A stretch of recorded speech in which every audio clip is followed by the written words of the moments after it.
we've had some really good ones. And today we have Sarah Shaw joining us. And Sarah is an experienced human resources management professional with 15 plus years of diverse HR experience in various sectors and within various businesses of many sizes. She started her own business 5 years ago, and she has great experience working with all sorts of different businesses and helping them with the options, various options for their employers. Sarah comes highly recommended by Nicole Judge from Spirit Tree Estate Cidery. So I'm really excited to have Sarah with us today and have her get going. Just before she starts, I want to remind you that all our webinars are on the OFMA website in the members only section. So if you ever want to go back and see any of them or have some of your staff look at them, they're all there. So make sure you take some time and check out to see what's there. Again, thank you for joining us, and I'm going to hand things over to Sarah. Hi, everyone. Thanks, Kathy. So I'll get started today. We decided on best practice human resources because I really wanted to start off by touching on how I currently go about entering and introducing myself to a new business or a new client, and just some of the questions that I usually start asking to know where to get started. So we wanted to cover, how can a business better manage HR in the workplace and navigating some of that difficult employment legislation. So just a quick, I know Kathy already discussed a little bit of my background, and thank you again for joining today. So I'm the owner of On-Call HR Services, and I started the business about 5 years ago, and there was just this huge growing need for small and medium-sized businesses that maybe don't need a full-time human resources person, but still have questions and are looking to kind of navigate some of that difficult legislation. And I found I was getting phone call after phone call. And so I'm sort of the fly-in human resources person. And again, I do have some clients that are, farming, retail, service operations in Ontario. I also have a background with unions, not-for-profit organizations, so a pretty diverse scope of clients that I've been able to support and continue to support as much or as little as they need me. So some of the topics that I'm going to cover today, the largest chunk is going to be human resource best practices, and we're breaking that out into policies and procedures, onboarding being how a new employee is introduced to your business, some termination practices, compensation and benefits, recruitment, and some of your workforce planning, and we're going to touch a little bit on health and safety as well. I believe you've already had a webinar on Bill 148, but we're going to just kind of tie everything into how some of the best practice can help you navigate that new legislation. And we're going to talk also about courageous conversations in the workplace. And all of these best practices, going through a checklist is definitely overwhelming, and sometimes seeing how much your to-do list grows every day is certainly overwhelming. So my objective in all of this is to just get started, to give you an idea of what you can begin with and what you can add to your to-do list maybe the next month, and just develop your HR best practices one step at a time so it's not completely overwhelming, and there are some goals and strategies in place. So again, some of our goals for today would be examples of best practices that you can apply in your workplace that will help you mitigate risk in the event that you are ever audited, or you have a Ministry of Labor representative come in or call you. So that you're set up with the best strategies to navigate that, or hopefully to avoid it. developing your HR to-do list or your wish list, boosting some of your confidence with your HR strategies on a daily basis, and handling difficult conversations with a little more confidence. And I hope that you can learn something new through this webinar today. Okay, so let's get started on policies and procedures. So the first question I ask when I go to meet a new business is, who is responsible for human resources? Typically, that is the business owner, and you should definitely designate one person to look after the human resources needs within your business. Oftentimes, it may be a husband and wife team, which is wonderful, but there should definitely be a guideline and some clear communication for your employees of who looks after what. Oftentimes, you know, one person might, you know, be a little more flexible with employees than another, and that's perfectly normal. But employees will quickly learn who perhaps they should, you know, ask for their vacation request as opposed to another, just in a typical example.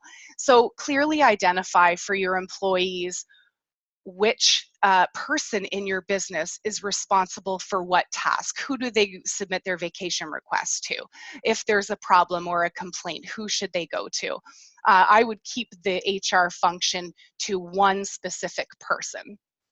Also, you would need typically a health and safety representative, and depending on the size of your business, you would either have to develop a joint health and safety committee, or you would have a health and safety representative that is voted on by your employees.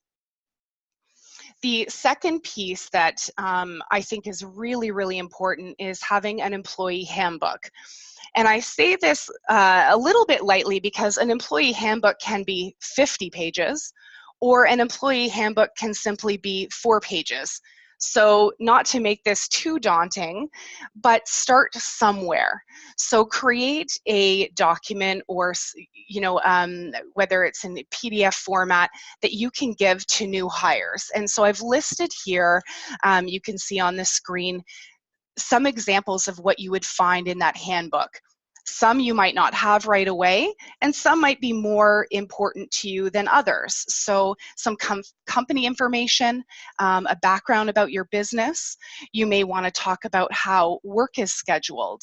How are they paid? Is it biweekly? You know, is it every Friday? How do they submit vacation time? Is there a dress code? So I've listed all of that here. And again, you can grow your handbook. So maybe you start with 6 different sections, and then in 6 months, maybe you add more. Typically, your handbook grows the more issues you see presenting themselves within your business, and that's extremely common. And your health and safety is typically a separate manual. Sometimes you'll find health and safety in the same handbook, and that's totally fine. That's better than nothing.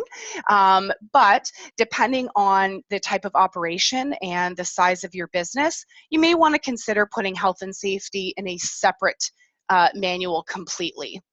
And this would also sort of minimize the size of your handbook. It should be reviewed by an employment lawyer, but that's completely up to you. And there's definitely a signature page at the back. So you're going to want to make sure that you have on file a signature from your employees saying that they have been provided a copy of the handbook and they have had the opportunity to read what's in the handbook. And you would keep that inside their employee file. The important piece to keep in mind here is one of the key items that a Ministry of Labor Employment Standards Officer would be looking at is employee awareness. So did the employee have the opportunity, or were they made aware of the policies and expectations within your workplace? And I have definitely had situations where an employment standards officer has said, Sarah, show me that you have a policy surrounding social media and show me that this employee was aware of that policy. If I don't have that signature page, it lessens my case, as I'm sure you can understand. Doesn't mean I'm going to win. It's still up to the employment standards officer, but it's definitely going to help that you're showing that officer that you've got all of your ducks in a row. It's important as well in the employee handbook that you're touching on your compliance with the Employment Standards Act. There's no need to rewrite the act within your handbook. You can certainly make reference to the different types of leaves that are covered in the Employment Standards Act. You don't need to rewrite it word for word. Should a maternity leave, for example, arise and you need to review how that leave works, how long it is, what perhaps you need to ask of the employee, you can simply go online and read through maternity leave under the Act. So just not, completely rewriting legislation that you could easily have access to. This will sort of minimize the size of your handbook as well. Okay, so the next topic that I wanted to cover is an offer of employment. Many small businesses do not have an offer of employment. This is a document that you would present to a candidate that you are wanting to hire. So this is a document that would say, congratulations, Michael. We're very pleased to offer you a position within our organization.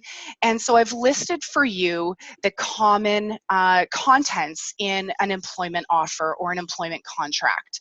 So what their job title is going to be, when they're going to start, what their work schedule might be, the name and title of who their manager is, how much they're going to be paid. Maybe you're offering them more than employment standards, 4% or 2 weeks vacation time, so you would specify that. If there's any paid sick time, that's of course over and above the new 2 paid emergency leave days under Bill 148. Probation and performance review information might be in there, and of course termination and resignation terms. You're definitely going to want to have this reviewed by an employment lawyer to make sure that it mitigates risk for your business. And many employment lawyers have one of these templates that they might be completely willing to provide to you, or they can certainly review yours from a best practice standpoint. There would be signatures by both the new hire and yourself, or perhaps a witness, and you're definitely going to want to keep this on file. This is just sort of a clear agreement of the terms and conditions of the employment relationship, and it will definitely help in the long terms should there be any issues surrounding termination or resignation. Everything is set out and very, very specific. You may also want to list in the offer of employment, and I've recently added this for a client, because they have a lot of seasonal employees, and this may be the case with some of you. You can list whether this employee is a part-time regular employee, meaning ongoing throughout the year, or maybe they're a part-time seasonal. The reason that you want to list this is you may wish to have an end date to that seasonal contract. I have run into a situation where a student who's only available during the summer continues with the same employer for each summer. So let's use an example of 3 different summers in a row. And they've been a wonderful employee, and now this is their 3rd summer with your business, and perhaps things aren't going well. Suddenly there's a lot of attendance issues, just the employment relationship is not working out, and you decide to end the employment relationship. If you don't set an end date to that seasonal employment, the employment standards officer is going to say, well, this person's seniority actually dates back to the very first time they joined your business. So now your potential for termination pay is larger than if you had set a start and end date to the seasonal employment contract. So it's just something to think about. You may not always run into that situation. I mean, if you've had the same student for the last 3 summers and everything worked out well, that's wonderful. However, there is the possibility that there could be extensive seniority that may be an issue, and certainly heighten the amount that you would have to pay out. So just something to think about there. So my next sort of must-have that we typically get started with at a new client is, do you have all of your postings up in the workplace? Often there's a staff room, or maybe there's a common hallway where everyone's hanging up their jackets. Find a place where you can put a 4x3 cork board with all of these. You'll see I've got a few pictures here of where I would typically start. Your employment standards poster must be posted. Your 1, 2, 3, 4 WSIB poster, health and safety at work. There's any number of items that you could use on this board, and you can have fun with it. So not just what you're legally required to post. You could have anything from fun postings. I've got clients who put up jokes. They maybe post, pictures of some, fun events that they've done, pictures of their employees in the workplace. You can really have a lot of fun, not just the, well, we're legally required to put it up, so let's, we better get it up there.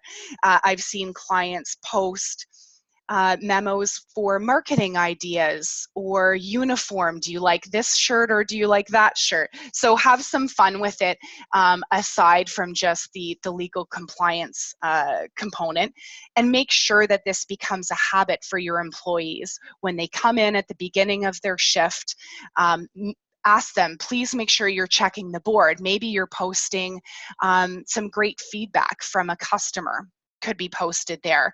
Maybe it's an immediate memo about a staffing change or something urgent. You can use this board for any number of reasons, and the employees can even sign or put their initials at the bottom of a memo so you can see that they checked it. And here in my next slide here is just an example of what that board would look like. I found this one online from Pizza Pizza. I'm not sure whether it's a Pizza Pizza head office or a location, but this is kind of an idea of what your sort of employee communication board would look like. So again, they may have memos, your green book, the first aid kit is typically posted or stationed here as well, and along with some of your health and safety policies.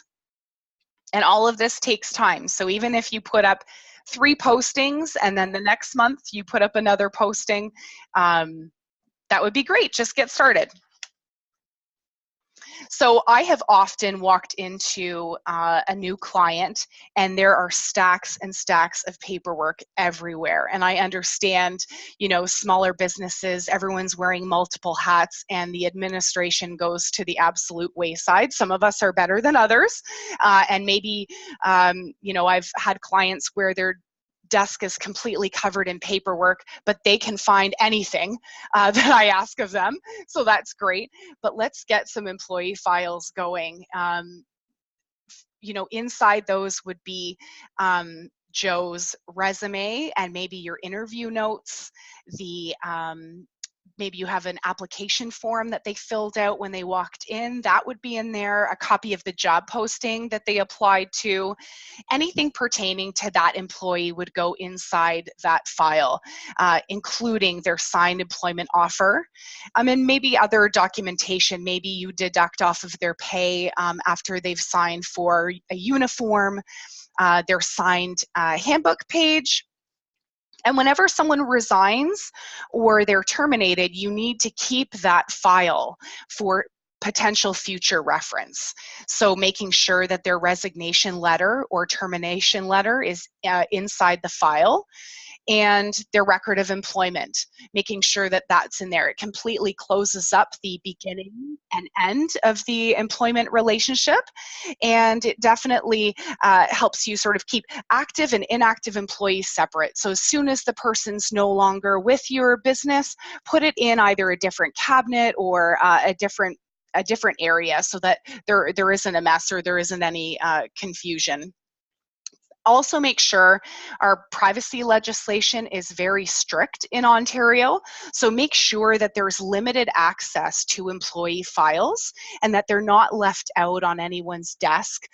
Make sure perhaps there's only even one person that has a key to that employee file. So moving on to job descriptions and job postings, I really like to have a standard template for businesses. So something that structures the job posting and all of the information that is applicable to that role that you're hiring for. Typically an employer starts with a job posting before they move on to a job description. And that's perfectly fine, because a job posting is a great starting point to creating a more detailed job description. Both a job posting and a job description will list the qualifications that you're looking for, exactly what kind of job they're going to be doing and what are their responsibilities. And sometimes, but not always, do I see employers listing what the work environment is like or the physical demands of the job, and you should definitely have this listed in your job posting. Are they going to be working where they're moving from hot and cold all the time, or are they primarily outside, so they need to be prepared for different types of seasonal weather? Maybe they're going to be lifting huge bags of flour. So what are the physical demands that are required in this job?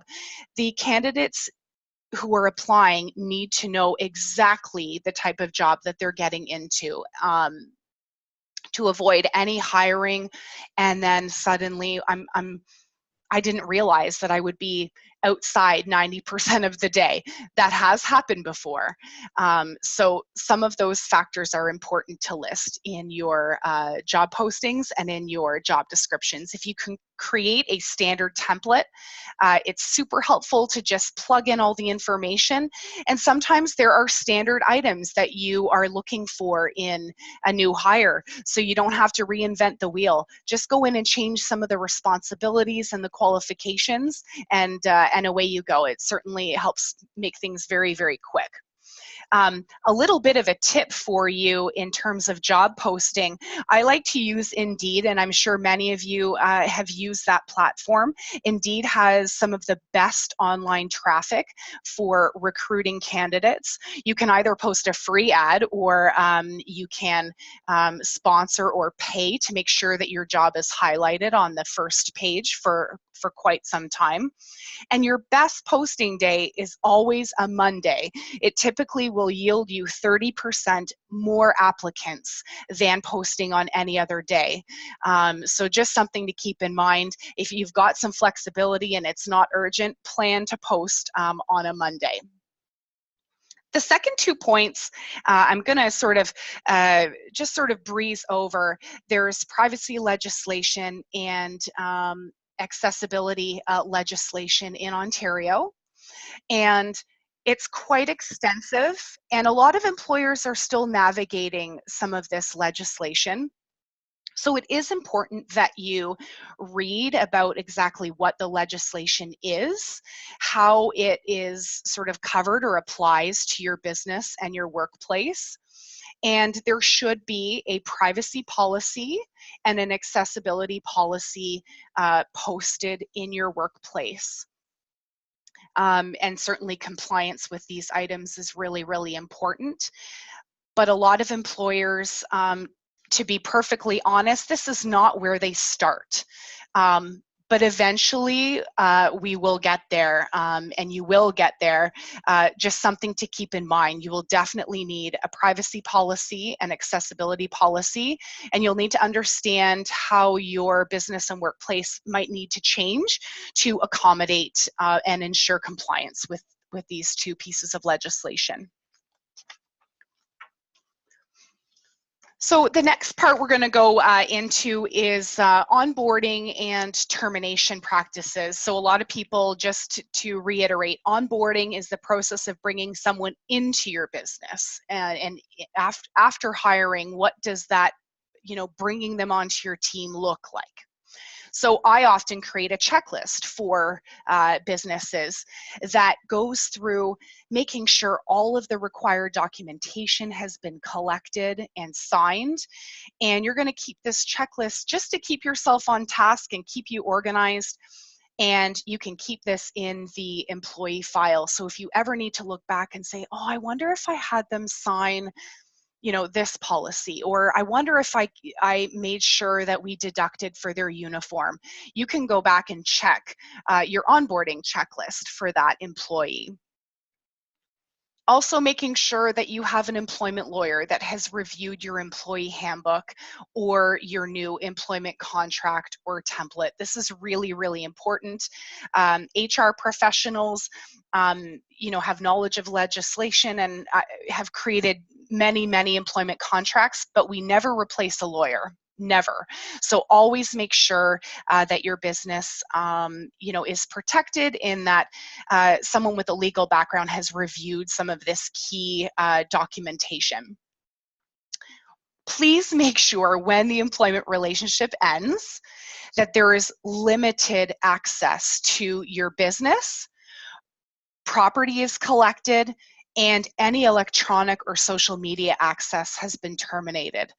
And I say this with a tiny bit of a laugh because it does seem like common sense, but business owners are overwhelmed and they're busy and they forget.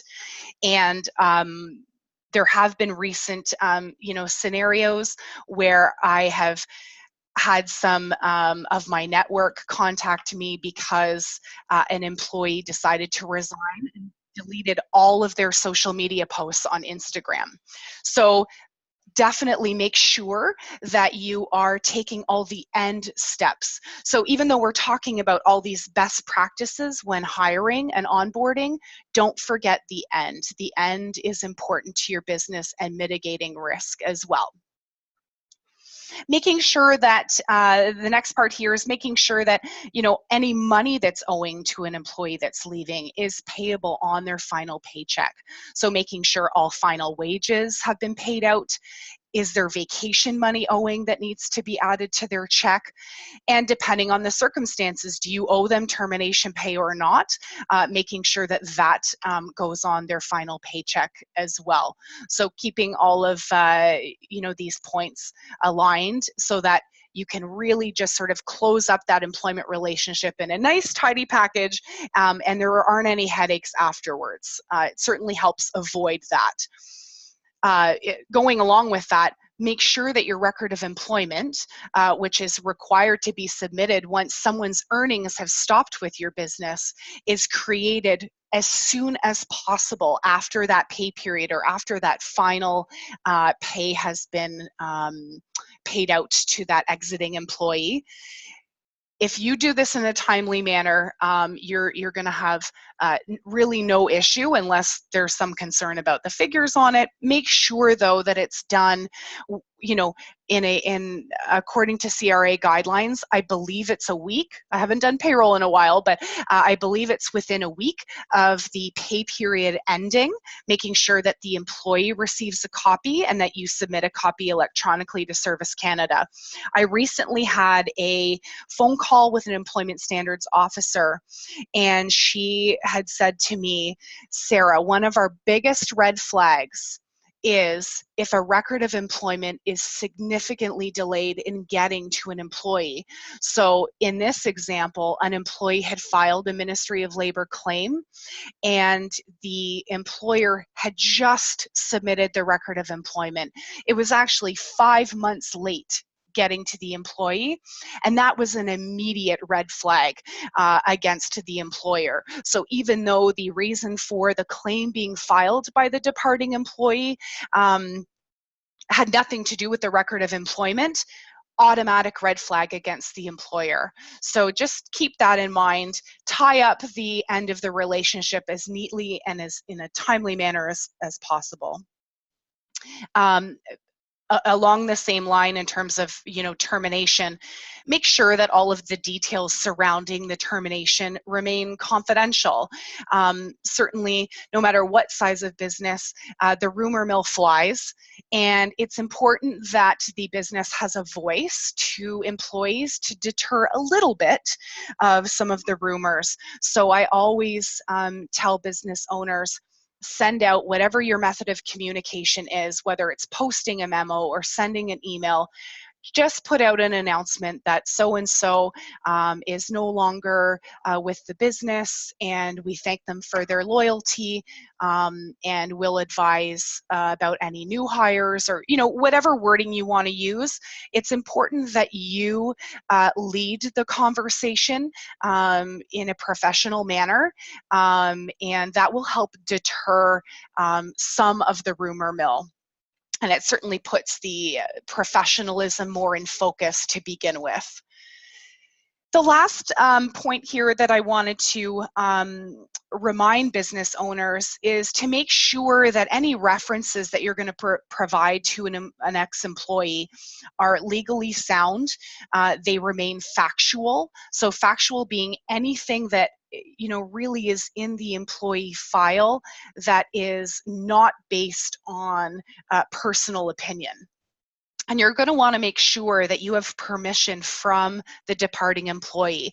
They should be calling you and saying, Sarah, I'd really like you to give a reference for me. Would you be willing to do so?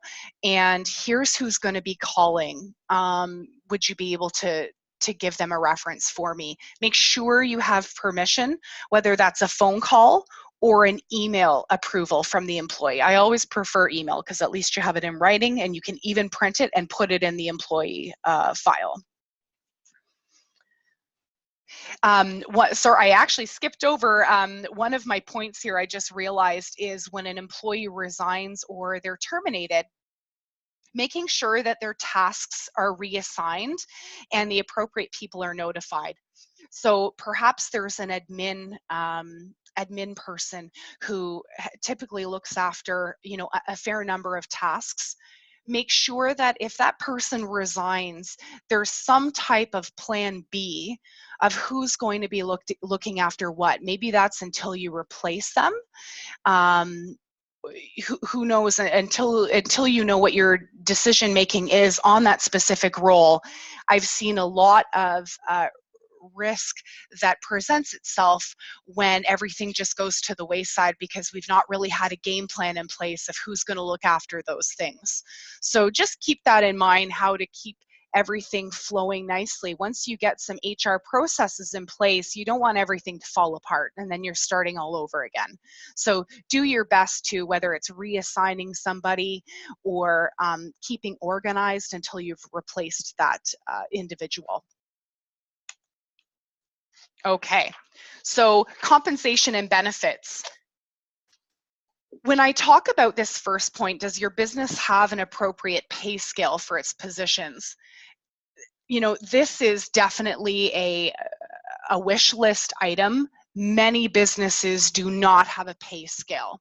So this is just something to for everybody to think about, is what is the rhyme or reason to your pay rates? Think about, are you evaluating each position in your business based on the physical demands, the work environment, how much education does the person require to do the job, how much experience do you want them to have?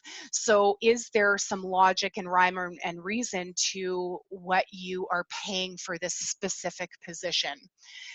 We have pay equity legislation, and equal pay for equal work, making sure that your male and female employees that are hired, and they're hired in the same position and at the same time, should be paid exactly the same. So you may want to add to your wish list, your HR wish list, some format of pay grading or a pay scale for your positions. And this, you can also, as your business grows, you can slot in new positions within some of those roles as well. So this sort of gives a little bit more rhyme and reason for what you're paying your employees. Tracking of paid time, vacation time, attendance. So you may have a swipe system, or you may have just a written system of employees, clocking in for work, clocking out of work. It's important that you're tracking everything related to an employee's attendance.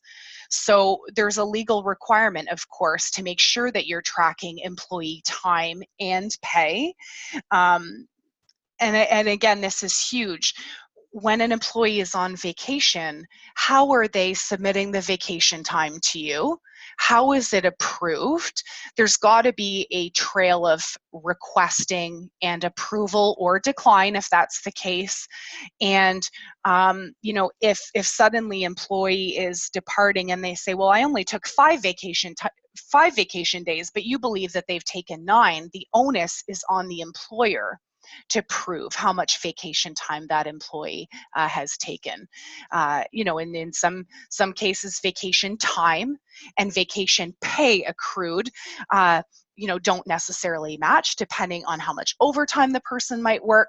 So again, tracking of lates, leaving early, sick days, making sure that you can prove that you paid them for those 2 paid emergency leave days that are required. Maybe they were on leave for a significant period of time. Tracking that as well is really important. And again, this helps you tie up the end of the employment relationship so there's no discrepancy. Also, when someone is leaving, employment standards compliance. Are you ensuring that you have paid and you're compliant with ESA legislation when an employee is terminated? This topic can get really detailed depending on the circumstances.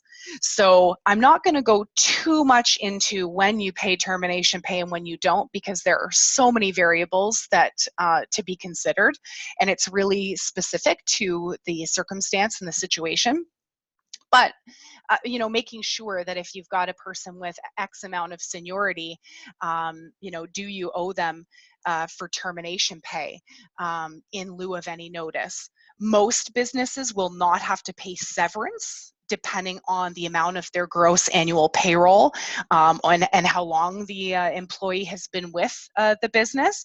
So severance likely does not apply for most of you.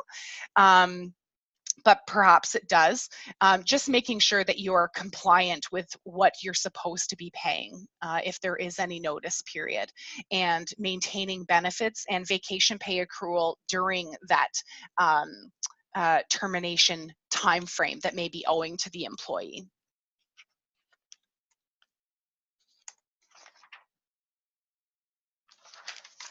Okay. Recruitment and workforce planning. Now, I'm not sure if you've had a webinar specifically on recruitment in the past. I believe Kathy had mentioned that you had, but I wanted to kind of touch on some of the starting points. As I had mentioned, doing a job posting template to make sure that all of the important information related to the position isn't missed and is very visible to candidates that are applying.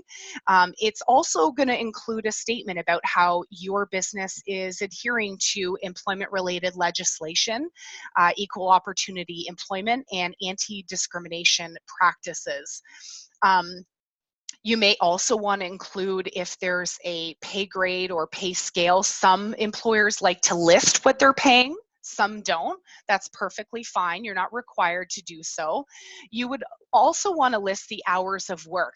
If this is a night shift position, if you don't put that in your job posting template or you forget, you've just sort of wasted an opportunity because people are applying thinking it's day shift. So having a template kind of makes sure that you're remembering all of those key important pieces of information, so you know your time is very value add. You're not wasting any piece and then having to start over again. Maybe it's a different business location. Who does the position report to? So all of that can be in a nice template, and that template can be used for any of your workplace positions. Having standard interview questions.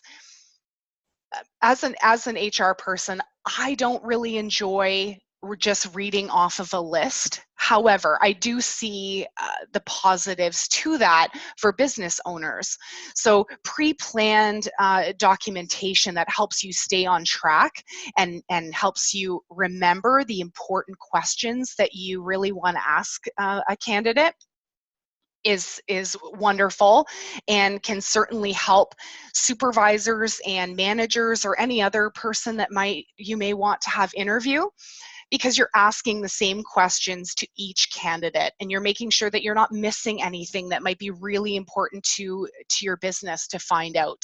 So it sort of standardizes the interview process, and it may also help deter perhaps a supervisor or a manager asking a question that legally they cannot ask. So it helps them stay on track, because interviewers get nervous too, just like the interviewee.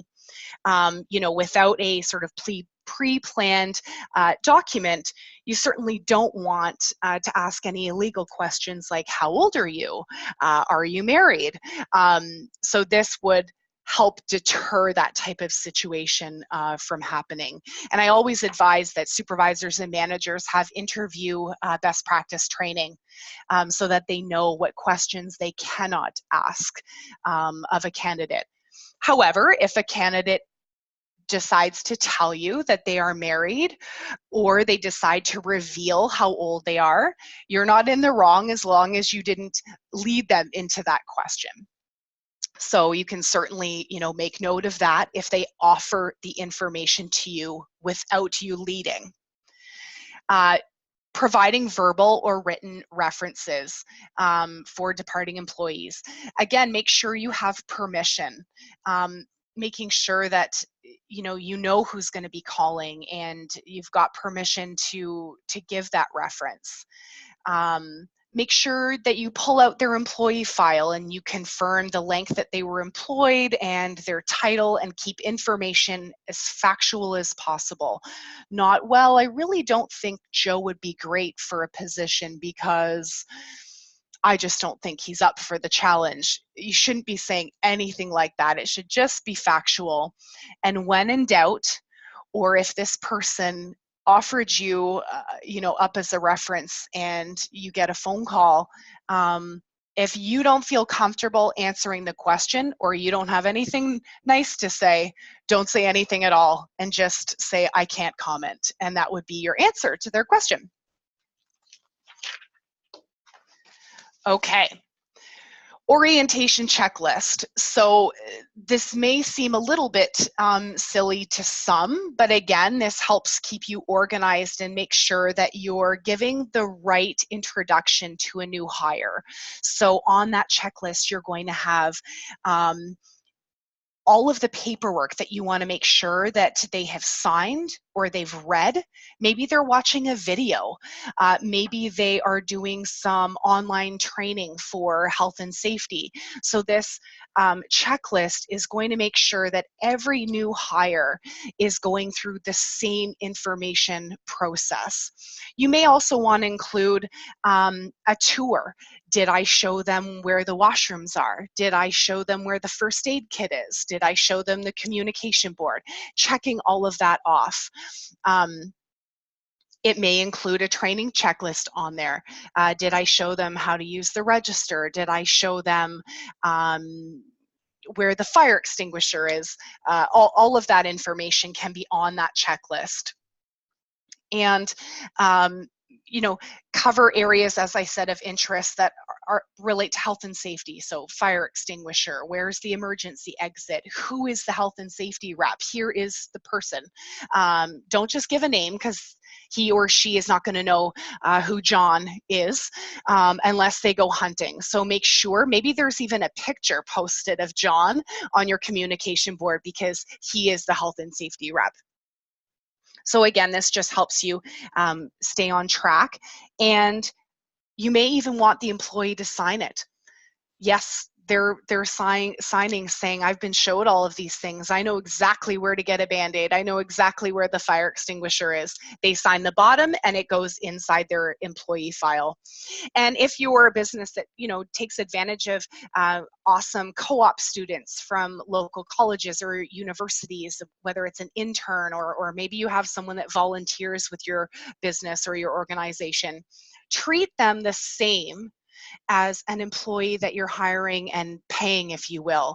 So yes, there will be slight modifications to that, but the same orientation checklist, the same training, it would be a best practice for them to do the same health and safety training. You know, look after all of your due diligence and make sure all of these people that are working or involved in your business are treated the same. And that way everything is covered and you're, again, mitigating as much risk as possible. So I feel really, really strongly about health and safety. And unfortunately, when I go into a business, I'm not often starting with health and safety. I do have colleagues who specialize in occupational health and safety and environmental. But oftentimes, we're concerned about mitigating our risk because we're going to get a fine and it's going to cost money. But we really don't think about the importance of health and safety for our workers. So I always want to drive home that health and safety should be a #1 priority in the workplace, regardless of size. Even if there are only 5 employees, health and safety is extremely important. So I urge all business owners to make sure that they know their responsibilities under the Occupational Health and Safety Act, because yes, there are lots. But just get started. Know what your obligations are. If you have supervisors, they have some pretty serious obligations if you are calling them a supervisor or if they're directing the work of others. So it's really important that this is also part of your HR best practice as a health and safety best practice. Get to know your obligations. And I know that for some farming operations, there are some limitations and exceptions. So again, I'd urge you to go online and review what the Occupational Health and Safety Act says specifically for farming operations and what those obligations are. And I know that you had your Bill 148 webinar, I think very recently. And so I've just summarized on this page some of these huge changes that have taken place. And, you know, what does this mean?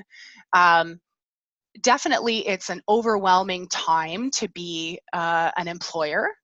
So it's tough to navigate all of these changes, especially if you still need to get started with some of your HR best practice.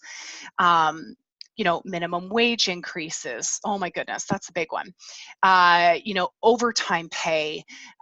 There's a new blended rate. Even calculating holiday pay has completely changed that calculation.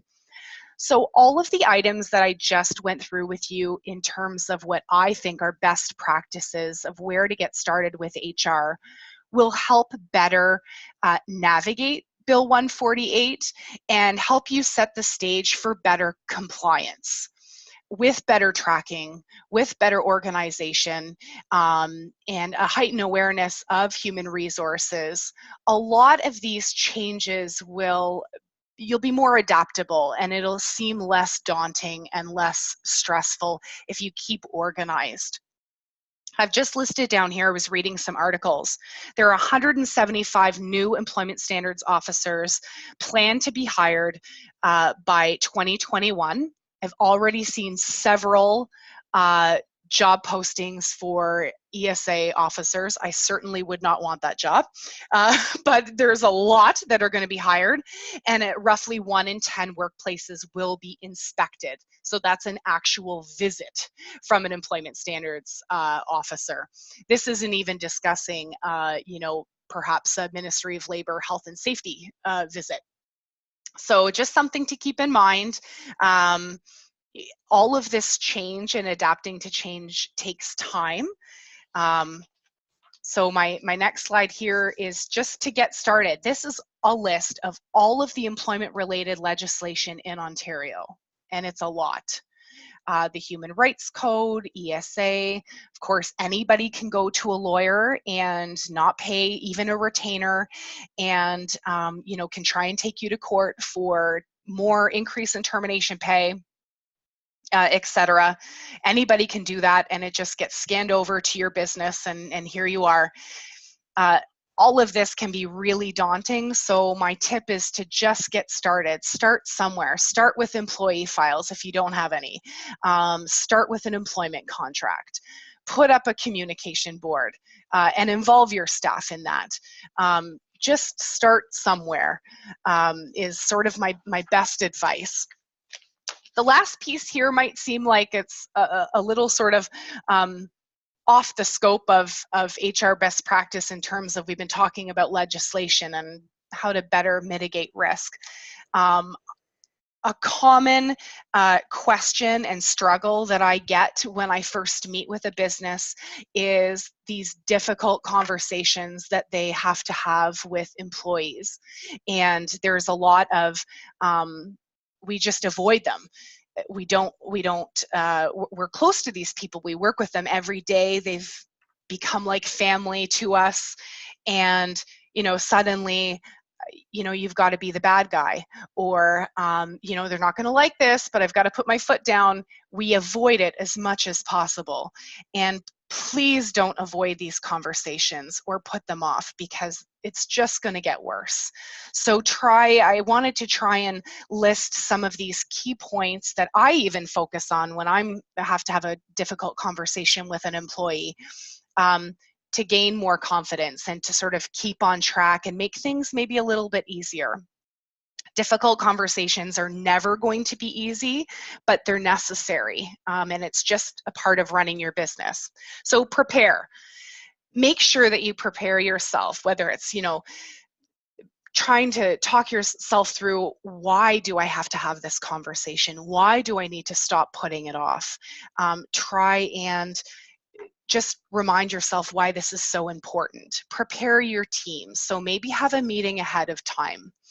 Discuss with the supervisor that was involved, maybe in a situation, or who this employee reports to. Here's what we're going to do. Let's sit down. We need to have this conversation with so-and-so, because if it's, let's say, about attendance, make sure you have documentation. So if you've been doing a really good job of keeping track of, Jane is late constantly, and here are all the days that she arrived late for work, 5-10 minutes late past her shift, have that available. So there's no, it doesn't appear that you're just guessing, well, I think you've been late 10 times. Well, show, here are the dates that you've clocked in late. If you're using a swipe system, this is perfect. You can just run a report. But make sure you have all your documentation and facts ready, and pick a good time and location. Don't have a difficult conversation. I mean, this seems like common sense, but don't have a difficult conversation right at the beginning of someone's shift, because I'm sure you can imagine how that shift is going to go should this conversation not end well, or should the person start crying and then they have to go into work and they're in front of customers. So think of a good time and a good location. Get right to the point. As soon as you sit down, bring up the reason for the conversation at the very beginning, so that the issue is directly on the table right away, and that will be a little bit of relief for you as well. is that you've already brought it to the table, and now let me empathize and let me listen to how you feel about this. Maybe the person will understand and they'll say, you know what, you're right. I've really been late a lot. I need to do a better job of my time management. Maybe they'll get really angry, but just listen. Try not to be judgmental. If there's more than one person in the meeting, you may need to mediate one person speaking first and then the other. But keep in mind that your focus is on improvement. So you may need to re-steer the conversation around what would you like to see happen? What is the positive outcome and the steps for improvement? So, you know, we would really like to see you no longer coming in late. We'd like you to, you know, take your jacket off, put your purse away, and, you know, get in uniform and be ready for work, so that you're ready to start as soon as your shift starts. And this would really be helpful to your colleagues who might be really busy at the time and really need your help. And then brace yourself, because yes, often these conversations don't go well, but I think that by following some of these steps, you can certainly decrease the amount of these difficult conversations that end in crying and yelling and denial and arguing. Sometimes no matter what you do, this will be the outcome. So just brace yourself, embrace your supervisor or manager or anyone else that's, you know, in the room, that some of these things may happen, and kind of have a game plan for that. Maybe it's allowing the person to cool down before they leave the room, but brace yourself that it may not end the way you would have liked it to end. So have kind of a plan in place for that and be prepared for that. So again, don't avoid these conversations, because it just gets worse. And you certainly don't want your other employees to feel resentful if they see one employee who's constantly late and never getting reprimanded for it just because we're avoiding talking to them about it. It can create arms and legs and creates a culture where that is okay because we just don't want to deal with it. So keep in mind the difficult atmosphere and different situations that you might be creating for yourself in avoiding some of these tough conversations. So maybe it takes some practice, but as I said, just make sure you get started. So just to kind of end here, I added a little bit of a disclaimer, because us HR people are great at that. Before we go into the question and answer portion, there are so many different variables for HR type scenarios or questions. So if I'm not able to answer your question, you know, using this webinar format, please feel free to email me your question. I may have to sort of ask you a little bit for some more detail, but if you're not comfortable asking the question in this format, no problem. Send me an email, or you can give me a call and we can discuss it together. And I'm going to have some of my contact details at the end of this webinar as well.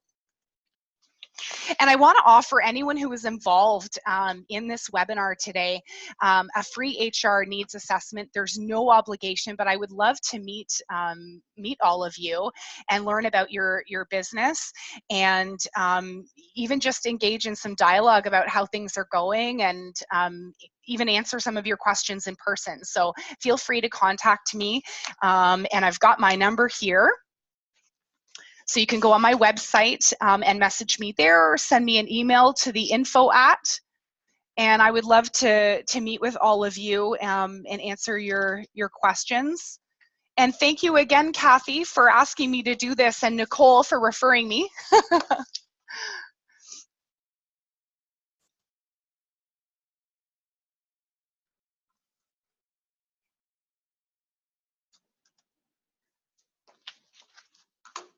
Okay.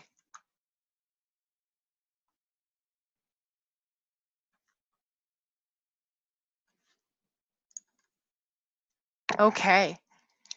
Kathy, are you there? I am. Oh, hi, Kathy. Thank you, Sarah. That was amazing. You obviously totally love what you do and I love it. Yes. in your presentation. So thank you very much. You're welcome. There's a lot of tips there for everyone. So I just want to remind everyone that this webinar will be posted on our website in a few days. So if you want to go back and review some of the information that Sarah talked about, it will be on the website in the members only section.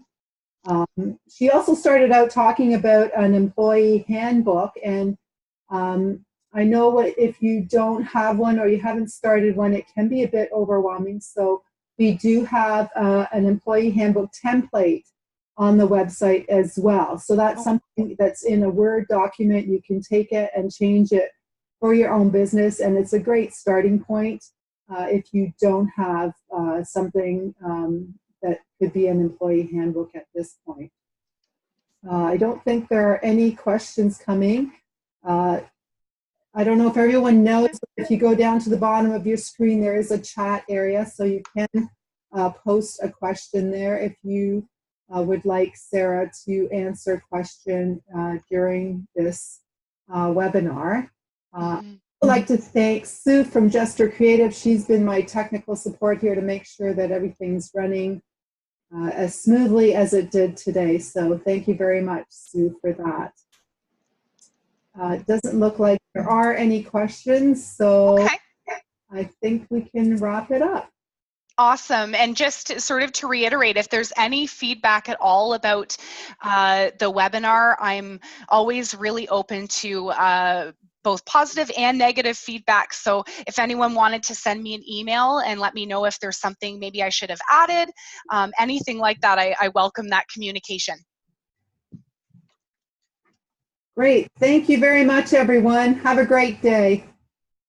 Bye for now.